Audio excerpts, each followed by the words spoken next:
El Señor le continúe bendiciendo en esta hora.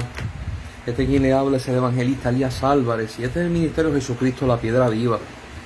Estamos un poquito tarde, pero estamos aquí presentes estudiando la palabra del Señor y hablando acerca de la formación de un hombre, de un líder y un pueblo. Llevamos ya la parte 8 y esta parte es palabra hablada y palabra escrita. Ya hayamos tocado el tema de palabra hablada, lo vamos a seguir continuando. Primero, en la vez pasada, en el número 7, estuve hablando acerca de la palabra hablada y cómo fueron creados los cielos y la tierra, con el hablar de Dios. Y después el hombre fue creado con el aliento de Dios. Y quiero ir a la palabra. Vamos para Juan capítulo 5, porque quiero que a través de las palabras de Jesús, Él mismo puede explicar el por qué la palabra hablada es primero que la palabra escrita. Yo quiero que usted pueda entender de que esto no es una postura de que una sirve y la otra no. No. Sino que primero es palabra hablada y después es palabra escrita. Y vamos a tocar el tema de por qué y dónde se manifiestan cada una de las palabras. Porque lleva un orden, lleva una forma de ser. Y esto tiene que ver con reinado, cómo habla un rey, cómo habla un juez. Esto es muy importante para que usted pueda entender cómo Dios se expresa hacia su vida. Porque hay personas que, vuelvo y digo, la sociedad nos enseñó de una forma y pensamos o es blanco o es negro. Y cuando Dios hizo todas las cosas en la creación, todas las hizo buenas. Por lo tanto, no es blanco ni es negro, sino que están conectadas una a la otra. Y quiero que vayan conmigo a Juan capítulo 5. Y Jesús está hablando acerca de esta relación que tiene con el Padre, la relación que tiene el Hijo. Y yo quiero que usted preste mucha atención cómo Jesús habla acerca de esta relación. Estamos en Juan 5:19. Dice: respondió entonces Jesús y les dijo: de cierto os digo, no puede el Hijo hacer nada por sí mismo, sino lo que ve hacer al Padre. Y me voy a detener. Esta afirmación de parte de Jesús es concreta y absoluta. ¿Por qué? Cuando te dice de cierto te digo, para el día de hoy, aquí en Puerto Rico, que es donde yo puedo hablar, Marisol, Dios te bendiga mucho, nosotros no hablamos así.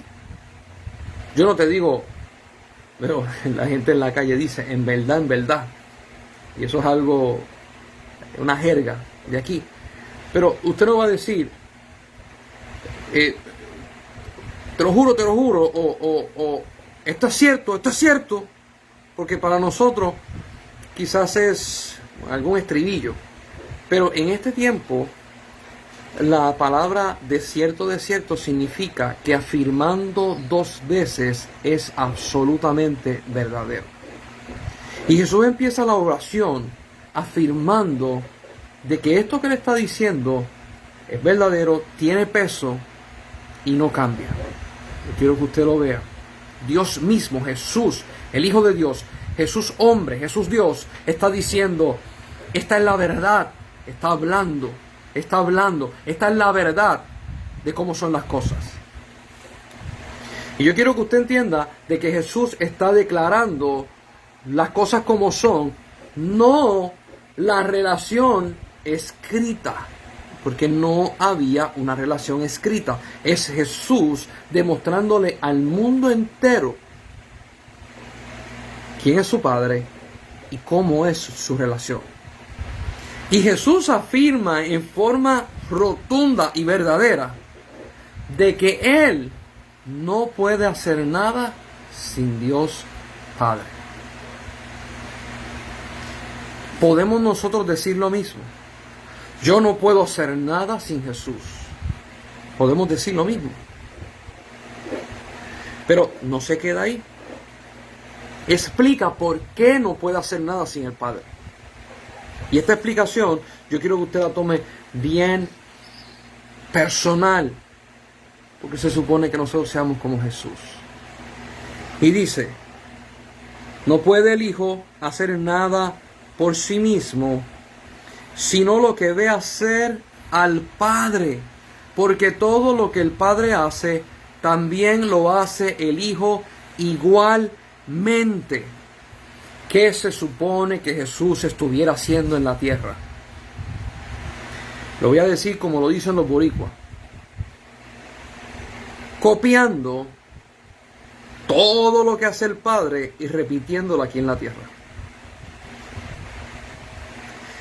Este concepto que yo voy a presentar y Jesús está presentando, para muchas personas es un poquito incómodo porque dicen, Jesús lo hizo, pero a mí no me toca hacerlo. ¿Cómo que es que Jesús no tiene voluntad? Y esto es algo bien difícil que trastorna la mente de las personas. ¿Cómo es que Jesús no tiene potestad para hacer lo que Él quiere hacer? La palabra te lo contesta de que el que hizo el plan de salvación es el Padre. Y cuando Dios, el arquitecto, el soberano, hace un plan, su plan es perfecto y el Hijo dice, yo estoy contigo, todo es perfecto, no hay que cambiar nada, yo voy a hacer tu voluntad. Aquí en la cultura que nosotros tenemos, en otras culturas quizás no, pero en la cultura que nosotros tenemos hay mucha gente desafiante con sus padres, desafiante con las personas que están en lugares de posiciones de liderato, el gobierno, alcaldía, aún con los pastores, desafiante.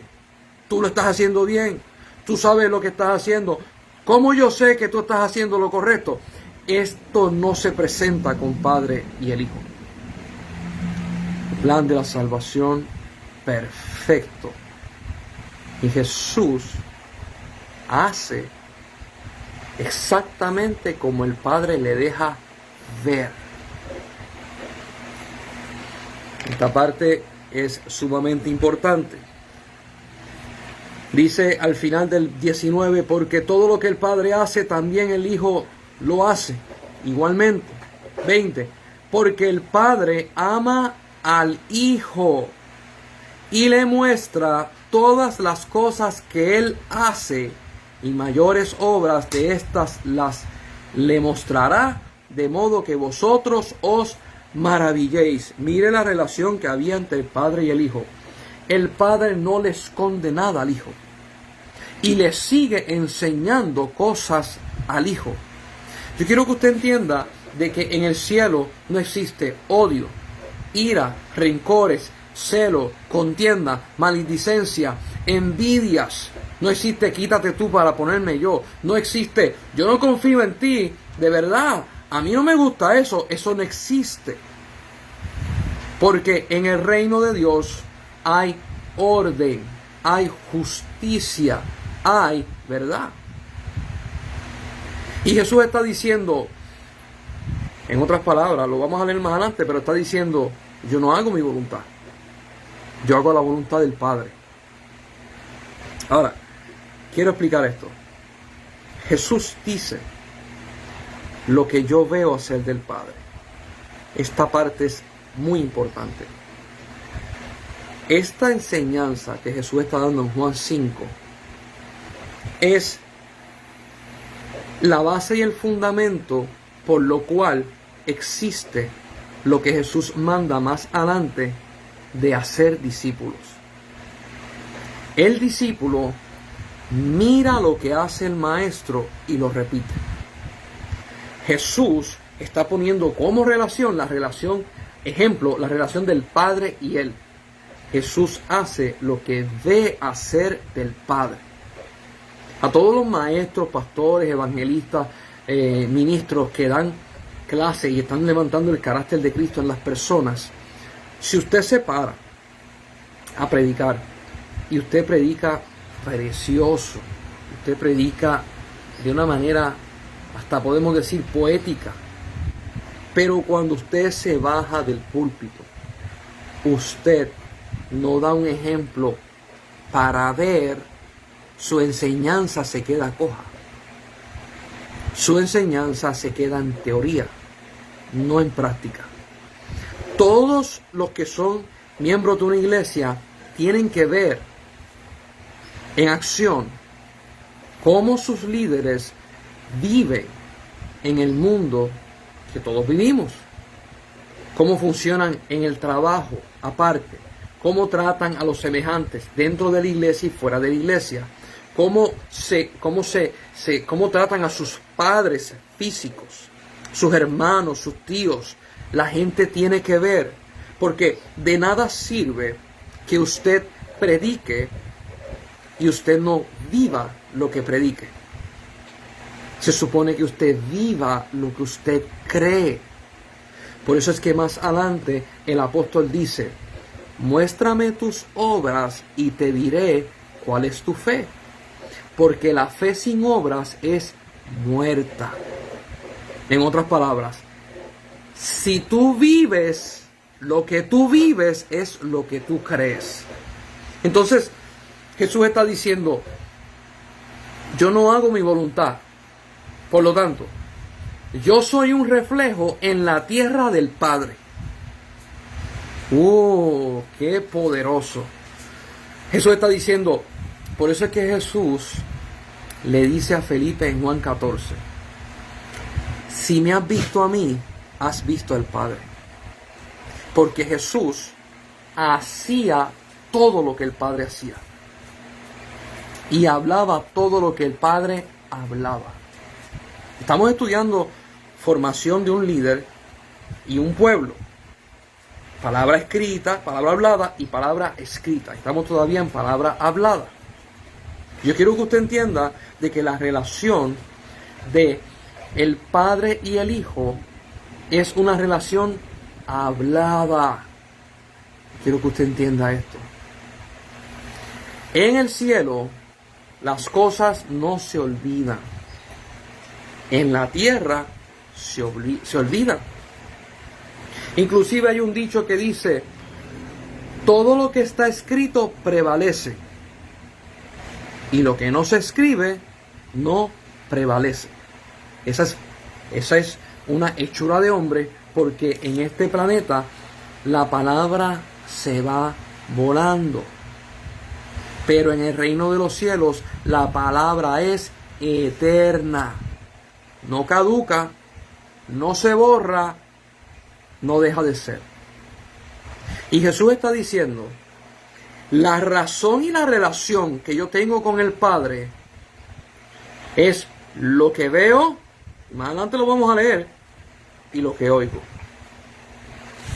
Entonces, Jesús dice: el Padre ama tanto al Hijo que le deja conocer y le deja saber estas cosas, y mayores cosas le mostrará. Dice el 21, estoy en Juan capítulo 5, 21, dice: porque como el Padre levanta a los muertos y le da vida, así también el Hijo a los que quiere da vida. Y este verso 21 te está diciendo: Jesús no se mueve diferente al Padre. Jesús se mueve exactamente como es el Padre. Eso significa que cuando miramos a Jesús, es lo mismo que mirar al Padre. El Hijo de Dios hace todo lo que el Padre hace y no se quita o varía de eso. Yo quiero quizás ser un poquito más agresivo en esto que estoy enseñando. Se supone que nosotros nos parezcamos a Jesús. Y se supone que cuando la gente nos ve a nosotros, es como si estuviera viendo a Jesús. No porque nosotros somos Jesús, sino porque nosotros hacemos lo que vemos de Jesús y lo que escuchamos de Jesús. ¿Se acuerdan Mateo 25? Porque tuve hambre y me diste de comer. Porque tuve sed y me diste de beber. y le dirán a Jesús: cuando nosotros te vimos hambrientos o sedientos. Y Jesús dice: por cuanto lo hiciste a uno de esos pequeñitos, a mí me lo hiciste. Nosotros estamos destinados por el Señor Jesucristo a caminar como Él es, a hablar como Él es y a emular al cielo como es el cielo. Seguimos en el 22, porque el Padre a nadie juzga, sino que todo el juicio dio al Hijo. Mire la relación. El Padre no juzga a nadie. El que lo juzga es el Hijo. ¿Cómo es posible, y aquí vamos a hablar humanamente, cómo es posible que el Hijo no hace nada por sí, sino que hace todo igual al Padre?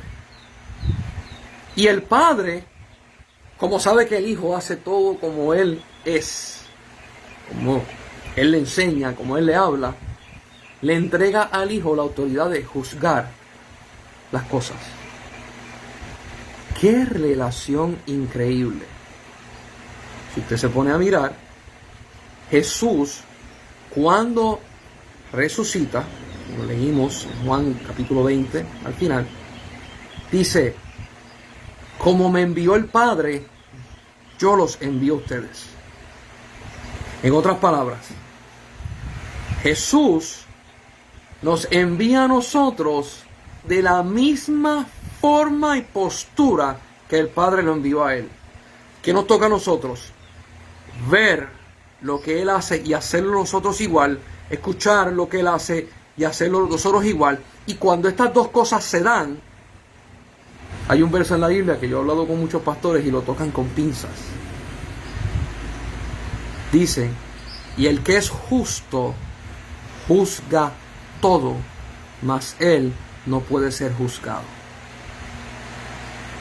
Y estamos hablando y nos estamos metiendo en un territorio que en la forma carnal usted no lo puede concebir, pero en la forma espiritual sí se concibe, porque es la misma relación del Padre con el Hijo y es la misma relación del Hijo con la iglesia.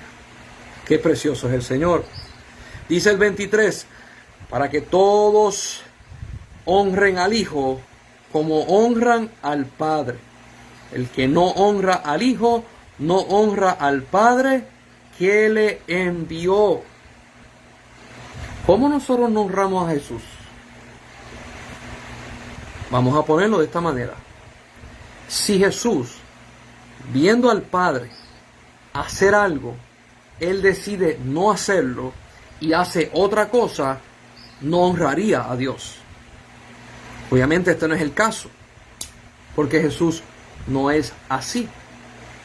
Mas si nosotros, viendo a Dios, decidimos hacer otra cosa, no estamos honrando a Jesús. Y esta enseñanza es vital para el pueblo de Cristo. ¿Por qué? Porque tú no necesitas saberlo todo para seguir instrucciones. Esta parte yo quiero que tú la grabes. Tú no necesitas saberlo todo para seguir instrucciones. ¿A qué me refiero? Pues está un papá que tiene un hijo de 10 años y le dice al hijo: mira, ve al colmado y dale este dinero al dueño del colmado. Le entrega un sobre y el niño va y le entrega el dinero al dueño del colmado. El dueño del colmado agarra el sobre y se despide del muchacho. El muchacho no entiende lo que está pasando, pero el muchacho es obediente. El padre no le tiene que explicar que ese dinero es un dinero que se debía por un trabajo, por unas cosas que agarró, por esto, aquello y lo otro, y que eso tenía dentro una nota que explicaba todo lo demás. El muchacho no tenía que saber eso. El muchacho tenía que agarrar el sobre, llevárselo al dueño del colmado Y eso es todo. Muchas veces a nosotros como cuerpo de Cristo, como ministros, Dios nos manda a hacer cosas y nosotros lo complicamos todo. ¿Por qué? Porque Dios, por dar un ejemplo, voy a dar un ejemplo que me pasó a mí. Me dijo una vez, agarra esta cantidad de dinero y se la vas a dar a tal persona. Esa persona, según yo, según mi juicio, no tenía necesidad de ese dinero. Yo no le pregunté a Dios, es que ella no tiene necesidad, no le dije eso. ¿Cuánto es? Lo eché en un sobre y se lo di a la persona. Le dije, el Señor me dijo que te diera esto. No le pregunté, ¿y qué vas a hacer? No le pregunté eso, porque como yo vi de Dios y como yo escuché de Dios, así hago. Más tarde, la persona me testifica de que había una persona en necesidad y que esa cantidad de dinero que yo le di era exactamente la cantidad de dinero que esa persona necesitaba. Lo que pasa es que esa persona, yo no tenía contacto con esa persona. Mire cómo es Dios. Mueve una ficha para que se la dé a otra persona, para que esa persona se la dé al punto final. En esto que yo estoy enseñando ahora mismo, mucha gente se turba. ¿Por qué? Porque quieren entenderlo todo. Cuando nosotros bregamos con el Rey de Reyes y Señor de Señores, el querer entender lo que Dios está haciendo es porque dentro de nosotros hay inseguridad. Y nuestra inseguridad, no sé si usted se ha dado cuenta, usted la proyecta hacia afuera, aún con los seres humanos. Alguien le dice, llámate a fulano. Y nosotros decimos, ¿y para qué? Y la persona te dice, simplemente llámalo. Sí, ¿y cuándo lo llamo? ¿Qué le digo? ¿Ve cómo es esto? La inseguridad. Sigue instrucciones. Llámalo. Todo está bien, llámalo. Es algo sencillo, llámalo. Y en esto nosotros tenemos que aprender a seguir instrucciones. ¿Por qué? Aquí es que voy. La palabra de Dios hablada es eterna. Y resuena y existe y se manifiesta en el mundo que no se ve. Usted y yo hemos sido nacidos de nuevo del Padre, del reino de los cielos que no se ve.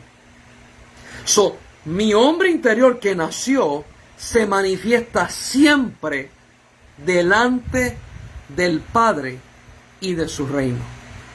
Para el hombre interior, la palabra de Dios hablada no caduca ni deja de ser. Para el hombre exterior, la mente tiene conflictos. ¿Por qué? Porque como no está escrita, no sé cómo la voy a interpretar. Y yo no le estoy hablando de algo que no haya pasado. Yo he pasado por esto. Y he tenido que aprender una y otra vez a seguir instrucciones, porque cuando Dios empezó a hablarme a mi vida, Dios me habla a mí de diferentes maneras. Yo puedo escuchar la voz de Dios audible. Yo puedo escuchar la voz de Dios dentro de mi cabeza. Yo puedo escuchar la voz de Dios en mi corazón. Yo puedo escuchar la voz de Dios en mi vientre, donde está mi espíritu. Cuando, y aquí si usted puede apuntarlo, apúntelo. Cuando Dios me habla en mi mente, es cosas que tienen que ver con transformación de pensamiento y tiene que ver con mi forma de ser carnal. Cuando Dios me habla por el oído, es una información que tiene que ver con la boca, con mis ojos y con mi mente. Muy importante, y tiene que ver con la parte carnal. Dios te dice, dile esto a fulano, te lo dice aquí en el oído.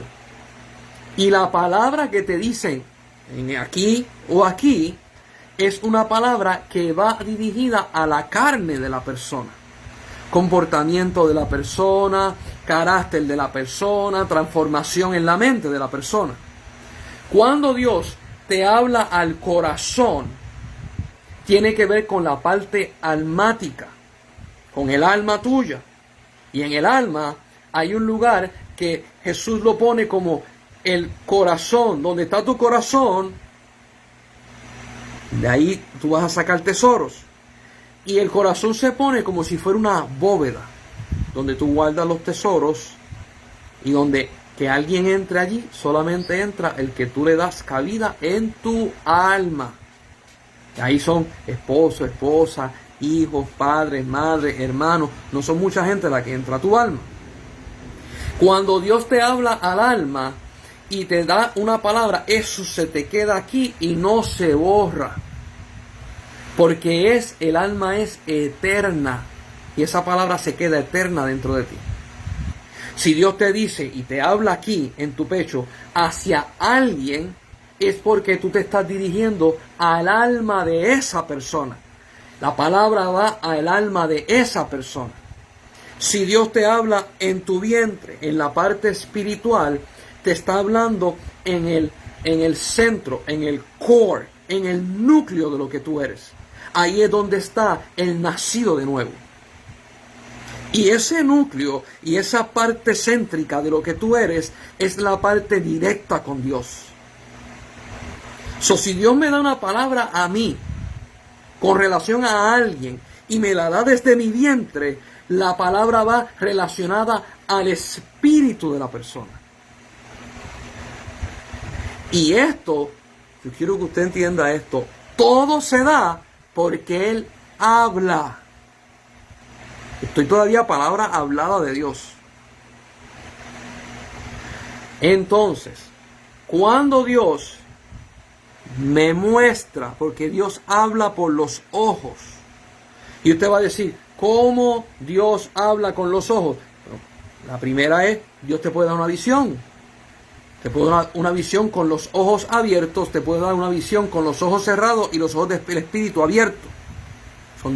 Son dos cosas diferentes.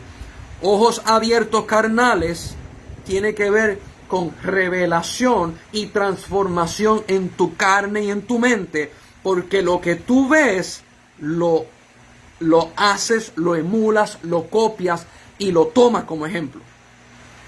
Lo que tú oyes, tú tienes que manifestarte para hacerlo. Cuando se te abre los ojos carnales, a través de los ojos carnales, Dios te muestra, lo que tú ves es el equivalente a ver a Jesús trabajar.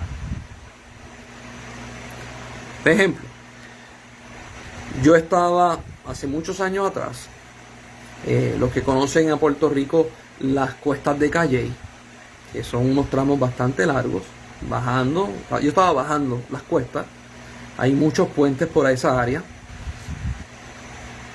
Mientras yo estoy bajando, guiando, mis ojos abiertos, yo estaba despierto, mis ojos cayeron en una visión. ¿Qué pasó con el carro? Dios lo estaba guiando. ¿Qué pasó? Si fue en un microsegundo, puede ser, porque para Dios el tiempo y el espacio es una cosa que no funciona como nosotros.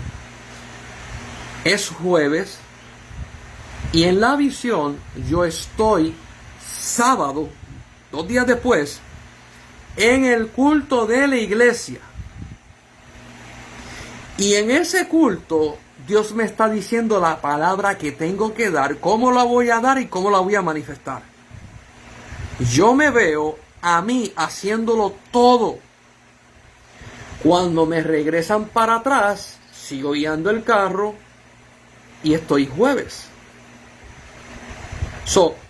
Yo no tuve que preguntarle a Dios, ¿y cómo lo hago? Porque ya me lo enseñaron. Leímos en el 19 que el Hijo no puede hacer nada por sí mismo, sino lo que ve hacer del Padre. En otra cita, y posiblemente nos encontramos más adelante, hay otras citas que él dice, mi Padre trabaja y lo que él hace, yo lo repito. El mero hecho de que yo haya visto eso jueves y me mostraron la visión del sábado, yo vi a Jesús trabajar. Yo vi a Jesús trabajar. Lo que yo veo, cuando llegó ese sábado, yo tuve que hacerlo exactamente como me lo enseñaron, en el orden que me enseñaron. ¿Por qué? Porque yo estoy representando a Jesús. Y para representar a Jesús, yo tengo que hacerlo todo exactamente como Él me lo enseñó y decir exactamente como Él me lo dijo. Quizás para muchas personas están acostumbrados al formato de que lo que está escrito en la Biblia, eso es lo que nosotros vamos a hacer. Y es una verdad. Pero te estoy enseñando primero la realidad espiritual, que la palabra hablada del Rey es ley y permanece para siempre. Y ese es el principio de toda la creación. Quiero que te aprendas a mover en esa parte de Dios. Eso fue con los ojos abiertos. Yo he tenido visiones con los ojos cerrados. Y estas visiones, cuando son con los ojos cerrados, te llevan más profundo te llevan a la parte espiritual y almática de Dios.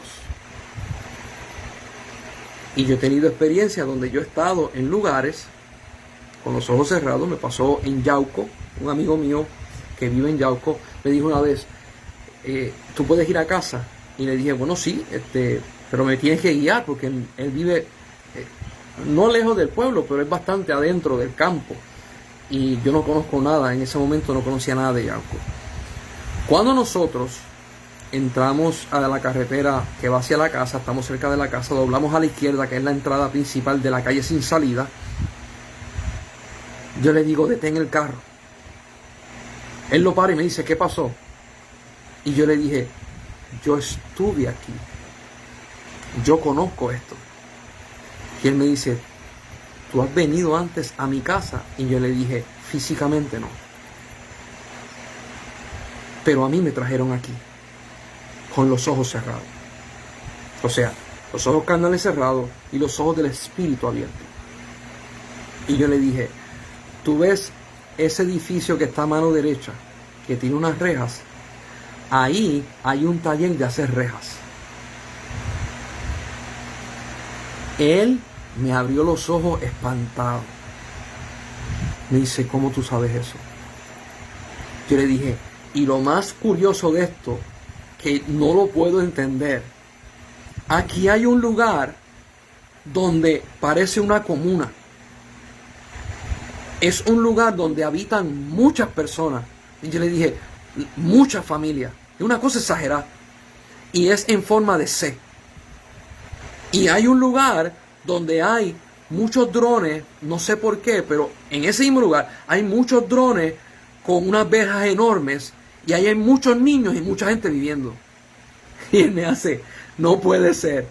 Me dijo, no puede ser. Y yo le digo, ¿qué? Y me dice, ese sitio existe, te lo voy a enseñar. Pasa más adelante del lugar donde hacen reja, dobla a la derecha y detrás, escondido de todo, hay un lugar con 40 apartamentos. Todos llenos de familia. Y un lugar donde hay drones azules y negros con unas verjas enormes. Y él me decía, ¿cómo es esto posible? ¿Y qué significa esto? Y yo le dije, ¿tú sabes lo que significa? Que es de Dios que yo esté aquí. Porque cuando Dios te muestra un lugar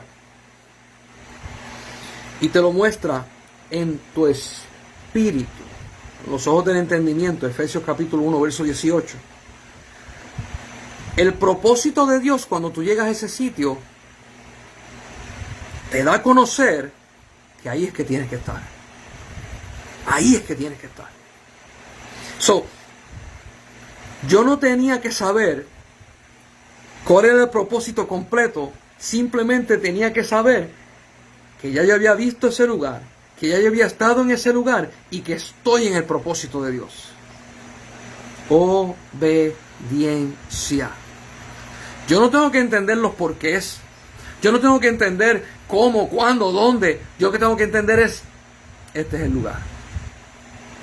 Jesús, cuando estaba hablando con Nicodemo, le dice a Nicodemo, vamos a buscarlo, eso es una página para atrás.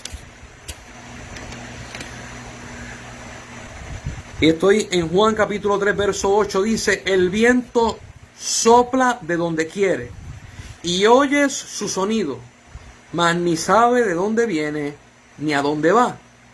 Así es todo aquel que es nacido del Espíritu, y es con letra mayúscula, Espíritu Santo. ¿Cuál es la definición que Jesús da?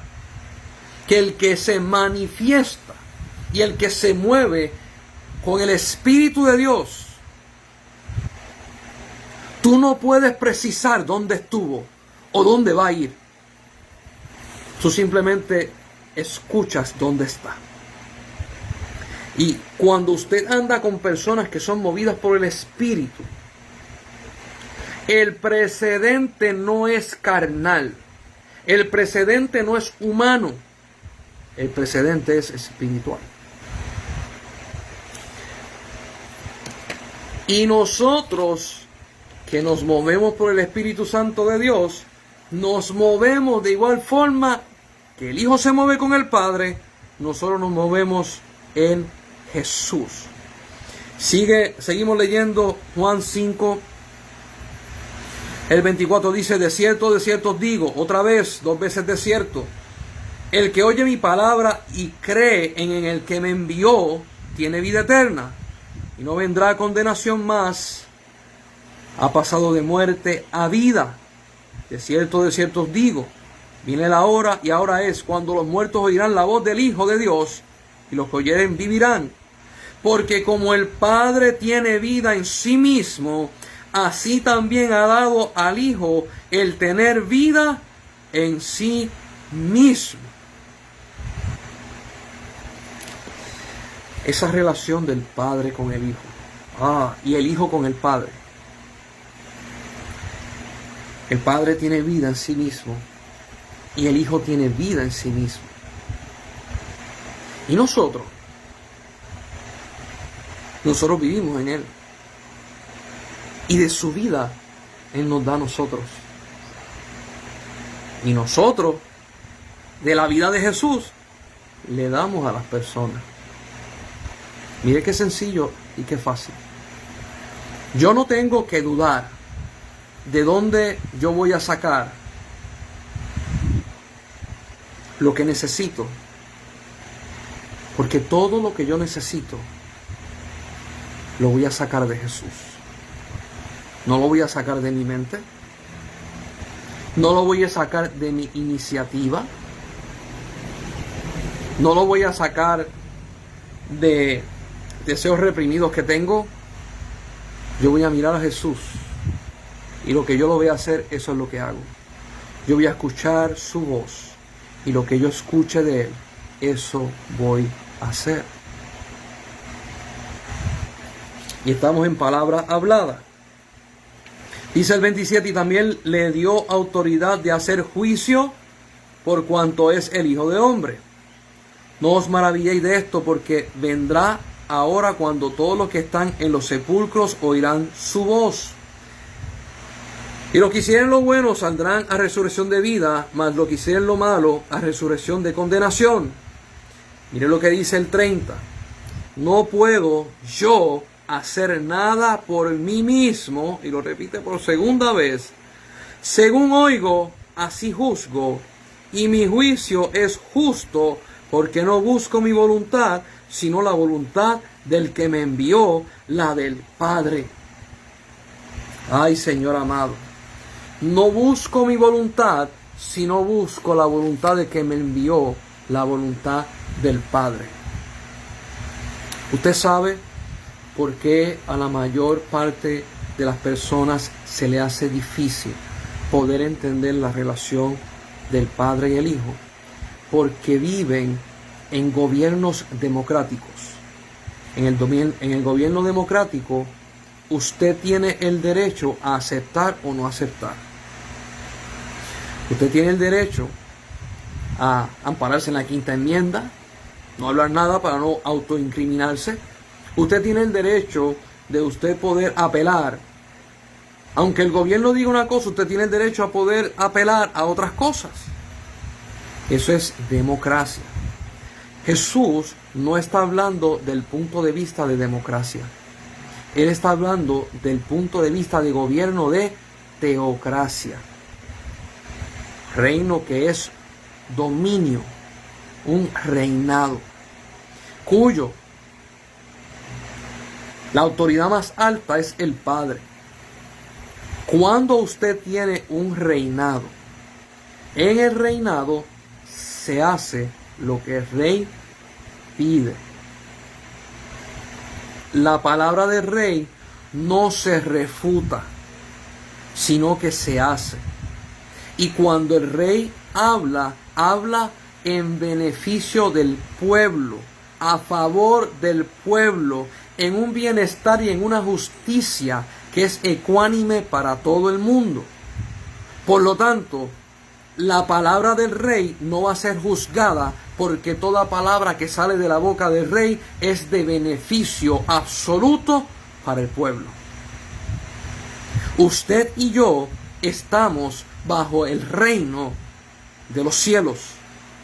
Nuestro rey se llama Jesús, y Jesús quiere el bienestar para todos. Y el Padre, que es el autor del plan de la salvación, quiere el bienestar para todos. Por lo tanto, si el rey me pide a mí algo, no voy a hablar de palabras humanas. Cuando yo fui comprado a precio de sangre, yo dejé de ser mío. Le pertenezco a Jesucristo. Cuando yo acepté a Jesucristo como mi Salvador, mi único Salvador personal, cuando yo lo acepto a Él como mi Redentor, el que me limpia, el que a través de su sangre yo soy salvo, limpio, yo dejé de ser mío y fui comprado a precio de sangre. El Rey me compró, el Rey me salvó, el Rey me limpió, el Rey me justificó y el Rey me va a coronar. Yo no me pertenezco, toda mi vida se la debo a Él y yo vivo por Él. Pablo escribe y dice: esclavo y siervo soy de Jesús. Muchas veces yo utilizo estos términos con iglesias y con pastores y todo el mundo se revuelca, porque lo único que conocen de servidumbre es la humana, no la celestial. Jesús dijo a Pilato: si mi reino fuera de este mundo, mis siervos pelearían por mí. Y no se está refiriendo a los apóstoles. Llamó a los ángeles servidores. Y en el cielo, la palabra servidor no es algo que minimiza ni te pone en segunda clase social ni en tercera clase social. Para nosotros la palabra siervo, cuesta, humillante. Pablo la utiliza diciendo: yo soy siervo de Jesús y esclavo de Él. ¿Por qué utiliza la palabra esclavo? Aquí la gente se revuelca, porque rápido lo que piensan es en la esclavitud, en el tiempo donde en Estados Unidos agarraban a los negros. Mire, mi hermano, en el día de hoy hay esclavitud todavía. La China es un país que tiene muchos esclavos. Corea del Norte tiene muchos esclavos. Otros países tienen muchos esclavos. Y hay de todas. Y tienen esclavos que son árabes, tienen esclavos que son asiáticos, tienen esclavos que son de color, tienen diferentes. ¿Qué se refería Pablo cuando habla de esclavo? Lo que pasa es que en el Antiguo Testamento hay unos esclavos que son esclavos libres. El esclavo libre, el que es dueño, lo compra para libertarlo de la esclavitud y lo pone a trabajar con él y le dice: trabaja conmigo tantos años y después eres libre.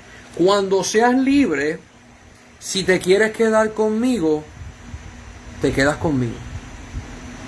Y a eso se le llamaban esclavos libres. Es que el concepto que nosotros tenemos de esclavitud es bien diferente.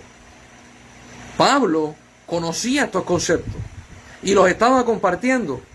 Yo soy esclavo de Jesús, no por obligación, sino por libertad. Esto que voy a hablar mucha gente no conoce estos conceptos. Cuando un rey es un rey que tiene fama de que tiene poder, ejército, dinero, territorio, y su pueblo tiene bienestar, gentes de otras naciones quieren entrar a ese reino y someterse debajo del rey para que el rey lo cubra con los mismos beneficios de su pueblo.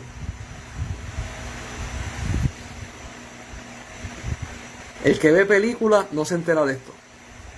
El que lee la historia se entera. Por lo tanto, Jesús, cuando vino, dice la Biblia que Él vino a salvar lo que se había perdido, a judíos y a gentiles. Y de los gentiles dice que Él nos injertó a la rama principal que es Él. O sea, el judío ya era judío, pueblo de Dios, y nacía en esa rama que es Jesús. Nosotros no éramos, pero cuando ese Rey de Reyes viene con el reino de los cielos, con los ángeles, con el Espíritu Santo que lo baja, bendito el nombre de Jesús. Oh Dios santo, ese Rey viene y nos cubre, nos salva, vence al pecado y a la muerte. Nosotros los gentiles le estamos diciendo: yo quiero entrar a ese reinado y estar debajo de ti. Ay, Señor amado, no por esclavitud de servidumbre impuesta, sino por esclavitud de libertad en Cristo, una servidumbre de amor y de cariño. Pablo está hablando de esa servidumbre. Pero cuando nosotros estamos en las iglesias hoy en día, usted le dice a la iglesia: nosotros somos esclavos y siervos de Jesús, y la gente dice: esclavo de nadie yo soy.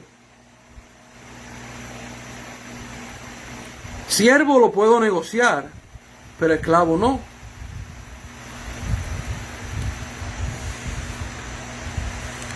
Jesús le dice a los fariseos: ustedes son esclavos. Los fariseos y los judíos le dijeron: nosotros no somos esclavos de nadie. De nadie. Y Roma los tenía pillados. Y le dijeron: nosotros somos hijos de Abraham. No somos esclavos. Y Jesús le dice: ustedes son esclavos del pecado. Y, escuche esto: si el Hijo os libertare, seréis verdaderamente libres. Si tú eres esclavo del pecado y Dios te saca del pecado y te deja solo, tú no eres libre.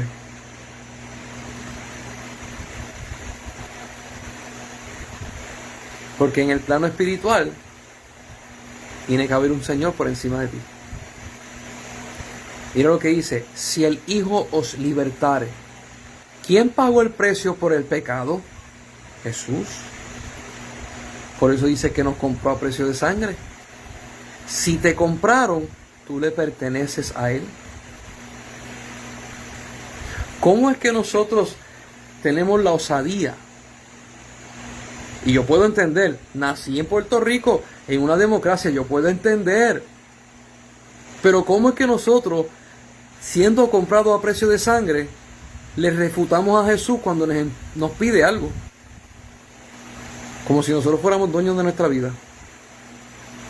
A ti te compraron. Tú tienes dueño. Y la gente dice, es que ese concepto a mí me molesta. Te lo voy a decir de otra forma. Tú le pertenecías a Dios.